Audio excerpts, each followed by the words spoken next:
Yes. We appreciate your work. We invited you to speak. Yes. But what you did today was a kind of a preaching about looking for human rights that we don't have. This is more or less what you said. There are problems with human rights in the we territory. don't say that. What do you say? No, Not I only choose that. to say something which has not yet been said by everybody. Just It's for very the simple. provocation? Not for the provocation, because Palestine was not mentioned It was in this mentioned conference. all Not over. once, maybe by Gil. It was mentioned It was mentioned yesterday as over. Palestine is the All anti-nation. Palestine is the one unique nation which doesn't have the right to exist. It was mentioned... No, no one said that. Come on, no one said it. Don't go too Gerstenfeld far. said it. Palestine one is the said it. anti-nation. What do you think that means? And where do you think that terminology comes from, the anti-nation? What you were saying is that anti-Semitism and anti-Zionism are two different things. They are two different things. No, sometimes they are the same thing. And it's kind of ironic, really, that I was seen by some people as a sort of wild-eyed radical, because where I come from, I'm denounced as a right-wing, neocon, Israeli-supporting, anti-Palestinian racist. What does it say about this conference then? Well, it says about this conference that there were some hard right-wingers there. There you go. Nobody in this conference was balanced, not one. I don't think so. Speaking with David Hirsch made me realize that it is very difficult to represent any other approach in the Jewish world. Those who try to say anything different are being silenced. And Dina has a go at me for not being balanced. You hinted too much. You were not explicit enough. Should have modified what time maybe. Hirsch was right. The occupation as a possible reason for justified criticism was not mentioned. Many Jewish people see anti-Semitism as a force of nature. It has always been there and will always be there. It will just take on different shapes and forms. I find this difficult to accept. This is a conference about people around the world blaming Jews as the worst human rights violators on the planet. And the people who support Israel are now under attack as supporting the colonialist apartheid state of Israel.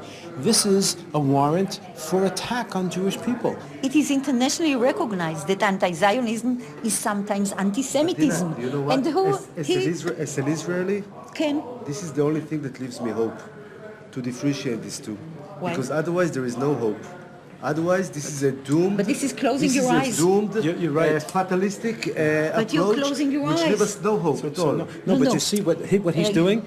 He's doing exactly he has the problem of the left. And here's the problem. Here's the problem. You. Yeah. This analysis. This is just like the wife who's beaten by her husband, who goes to the psychiatrist and she says, it must be something I did, because if it's not something I did, then it's hopeless. Then he's a madman. Well, you need to find something you did to cause the hatred against you. But guess what? It's nothing that you did, and it's too bad. You are in chaos, and the world is dangerous, and Islamism, funded by the Saudis, is teaching gazillions of people around the world that you are evil before you came to Israel. So this is your problem. You're exactly right, and you don't want that to be true. Maybe they're right. Maybe I'm just naive. Maybe all those people who criticize Israel really are anti-Semites in disguise. I'm heading to Chicago to speak with John Mearsheimer, co-author of the Israeli Lobby. I hope to have the courage to ask him if he is really an anti-Semite in disguise.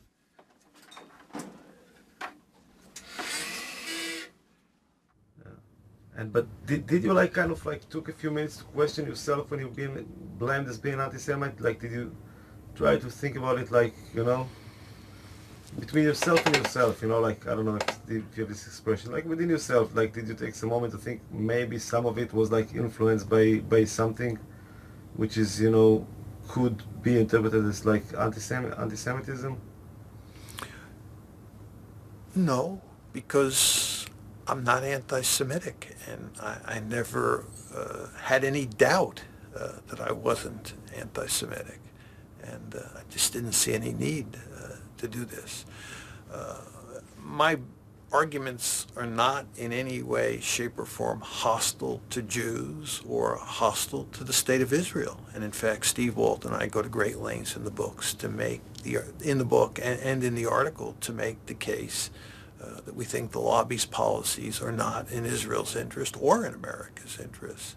And we believe that the policies that we're pushing and the arguments that we're making are better for Israel and better for the United States. Now, one can disagree with that, but those arguments that we're making are not anti-Semitic, and we're not anti-Semites. Of course, it's almost impossible to prove that you're not an anti-Semite, which is one reason that this charge is so effective. I mean, how does one say, I'm not anti-Semitic, and convince people who say you are?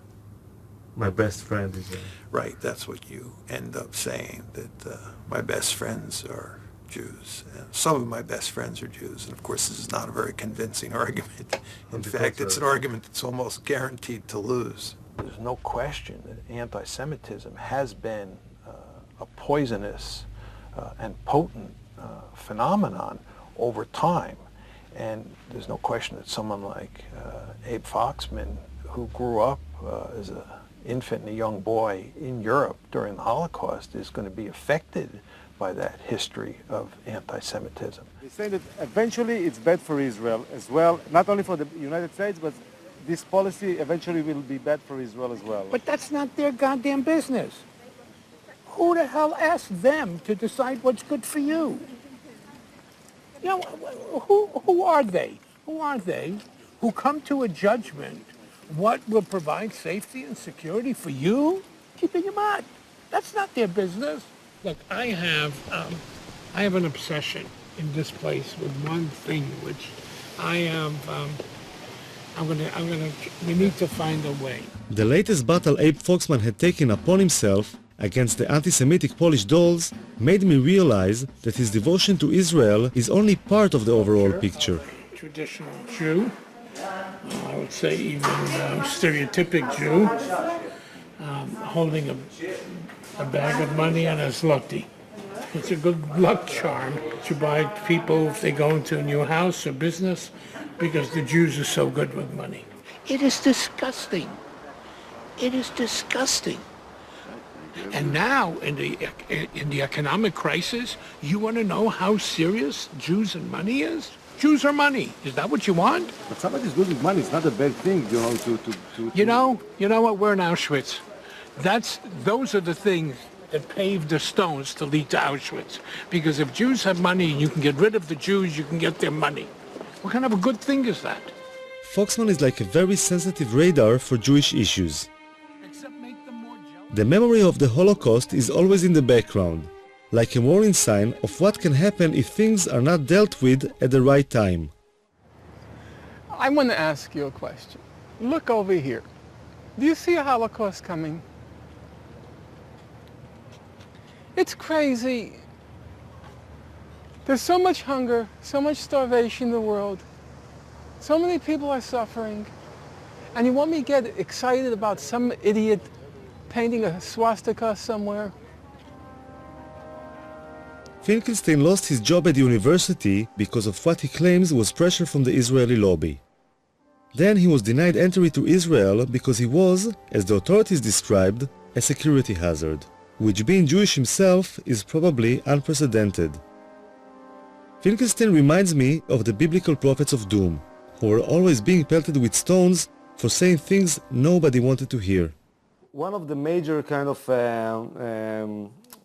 claims I hear from people like the ADL or, you know, other Jewish people is that, like, how come always people picking up on Israel? How come there are so much, you know, injustice, you know, in other parts of the world and nobody speaks about, you know? What is the reason for that? I think people, listen, I open the radio, I hear nonstop about Sudan.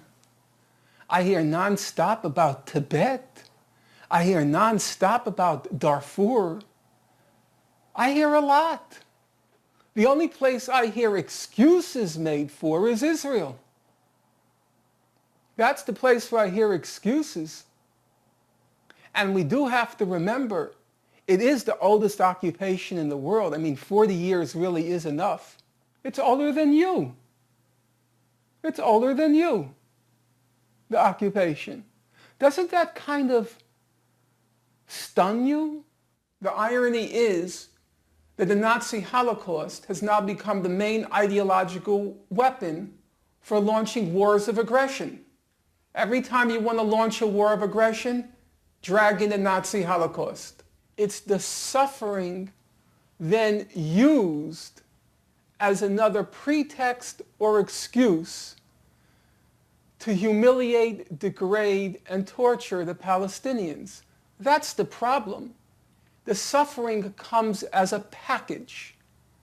It then comes, here is the suffering, now we blow up your house.